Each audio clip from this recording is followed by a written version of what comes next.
A college student vanished from her house in the middle of the night without leaving any clues behind. Police started looking for her right away, and slowly, a horrible truth started to come out. Little by little, detectives put the pieces together and found a story that shocked everyone in the country.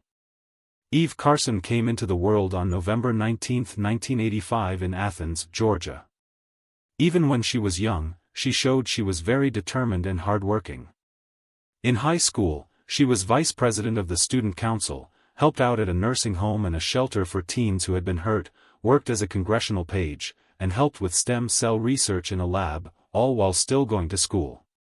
After finishing high school with high grades, Eve went to the University of North Carolina. There, she studied both political science and biology at the same time. Her excellent grades got her a special scholarship.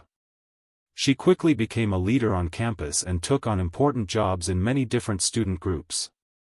And she didn't stop there. Eve continued doing good things for others and even taught science at an elementary school. She also went to other countries to volunteer, spending one summer in Ecuador working with doctors, studying for a few months in Cuba, and joining a research team in Egypt. Eve was clearly one of the best students at her school. She had big dreams for what she wanted to do with her life and was working hard to make them happen. Even before she graduated, a big company had already offered her a job, and she planned to start working soon after getting her degree. In February, Eve was 22 years old and in her last year of college. She was living off campus with some close friends. On the night of March 5, around 1:30 in the morning, her roommates were going out to a party. They asked Eve if she wanted to come, but she said no because she wanted to stay home and study for her classes. Her friends went without her and came back around 4:30 in the morning. When her friends got home, they right away knew something wasn't right. The front door was wide open, and all the lights were still turned on. But Eve was gone, and so was her car. Nothing made sense. Why would Eve leave in the middle of the night? And why would she leave the door open like that? They tried calling her phone, but she didn't answer. They hoped maybe something unexpected happened and she had to leave quickly. So they waited, thinking she would come back. But the next day, Eve still hadn't come home. That's when one of Eve's friends decided to call the police and tell them Eve was missing. After hearing what happened, the police told them something scary. Earlier that morning, they had found a young woman's body, but they didn't know who it was yet. They showed Eve's friend a picture of the victim, and she immediately knew it was Eve. It turned out that around 5 o'clock in the morning, not long after Eve disappeared, police got a call from a woman who lived about a mile from Eve's house. She had woken up suddenly because she heard gunshots and then a scary scream. She was frightened and didn't know what was happening, so she called the police. When officers got there, they found a young woman's body on the ground. There was no ID, no phone, nothing that could tell them who she was. The only thing they knew for sure was that she had been shot many times. After Eve's friends said it was her, detectives talked to her roommates and figured out a basic timeline. At 1:30 in the morning, Eve was home studying, but by 5 o'clock in the morning, her body was found about a mile away.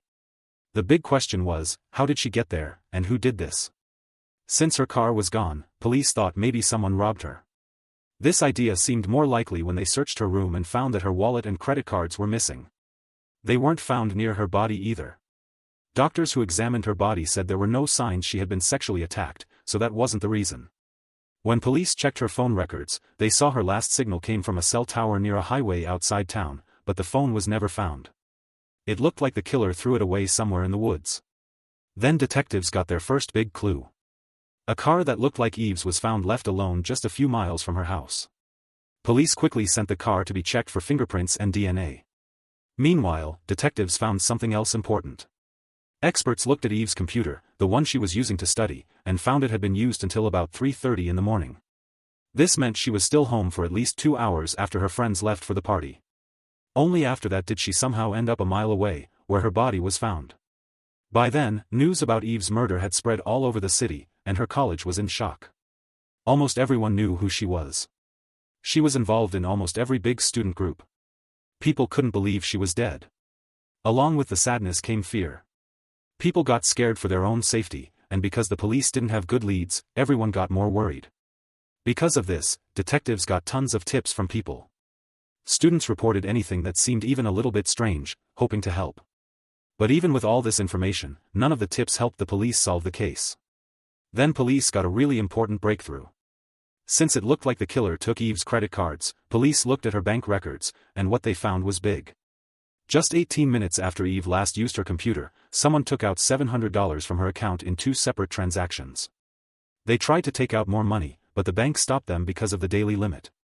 The ATM they used was near a shopping center on the other side of town. Detectives asked for the security video right away, and like they hoped, they got a clear picture. The video showed a man sitting in Eve's car using her card at the ATM. In the back seat, there seemed to be another person. Police thought it might have been Eve, but the video quality was too bad to be sure. Experts tried to make the video clearer, but they couldn't. At the same time, police found out that the person using Eve's card had tried to use it at many other ATMs around the city, but none of those machines had cameras. This kept happening until March 7 when police got another alert about someone trying to take out money. Around 12:30 in the morning, the person showed up at a 24-hour store and tried to use the ATM, but the bank said no. Officers rushed to the store, which was in a nearby town, and this place had a working security camera. Looking at the video from that night, they saw someone trying to use Eve's card.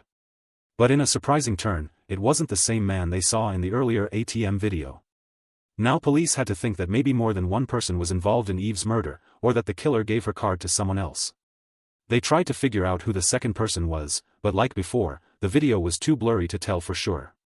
So detectives asked the public for help, showing both pictures from the security cameras on the news, hoping someone might know who these people were. Since the case had already gotten a lot of attention, the police station got flooded with tips. But none of these tips helped them catch Eve's killer. Everything changed on March 12 when someone called without giving their name and gave them a good tip. If you're enjoying this story, kindly do us a favor and subscribe to our channel. It is free and won't cost anything, but it means the world to us. We're just a small channel trying to grow. Thank you, and back to the video.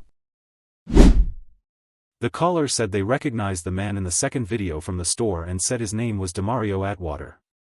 Detectives started looking into Atwater's past and found some bad things. Even though he was only 21 years old, he had already been arrested many times for robbery, assault, drug crimes, and other things. He had spent time in jail but had also been let out early several times. They also found out that just 2 days after Eve's murder, Demario was supposed to go to court for having a gun while he was on probation. Police looked at old pictures of Atwater from when he was arrested and compared them to the store video.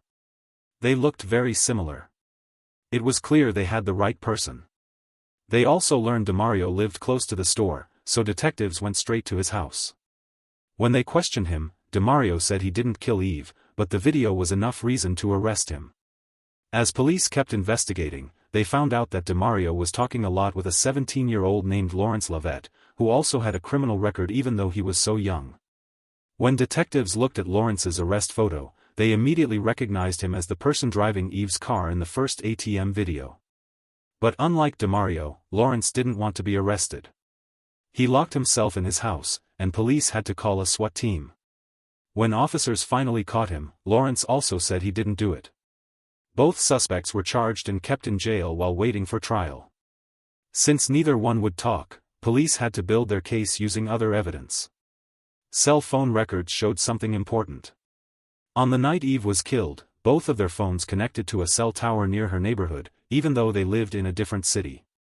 Detectives think that Demario and Laurence picked Eve randomly, just looking for someone to rob, and saw she was home alone late at night.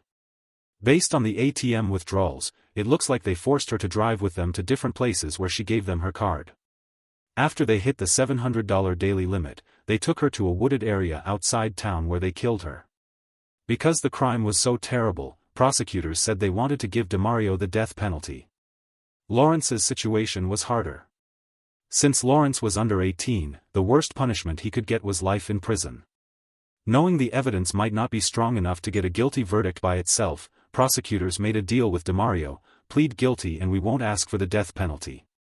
Demario took the deal and admitted that he and Laurence went out that night planning to rob someone and get quick money. He said Laurence called him and suggested they target someone at the university. While driving through a neighborhood, they saw Eve through a window in her house, and that's when they acted. They had guns and broke in, forcing her into her own car. They then drove to several ATMs, trying to take out as much money as they could. The whole time, Eve begged them to let her go, promising she wouldn't tell anyone. She just wanted to go home. But they had other plans. According to Demario, they decided to kill her because she had seen their faces, even though they never tried to hide them. In the end, they took her to an empty street and shot her many times with 2 guns. Demario also shared something really heartbreaking. Just before they killed her, Eve asked them to pray with her. Instead of showing any kindness, they shot her anyway. In April 2010, 2 years after the murder, Demario was found guilty.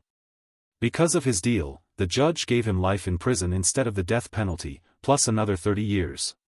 After the verdict, Demario turned to Eve's parents, said he was sorry for what he did, and admitted he deserved the punishment. Meanwhile, Laurence wouldn't plead guilty, and his trial started in December 2011. Even though his lawyer tried to prove he didn't do it, Demario's confession along with all the other evidence led to Laurence being found guilty and given life in prison. But his story didn't end there. In 2013, a higher court threw out Laurence's sentence, referring to another case that said life without parole for people under 18 was too harsh and not needed.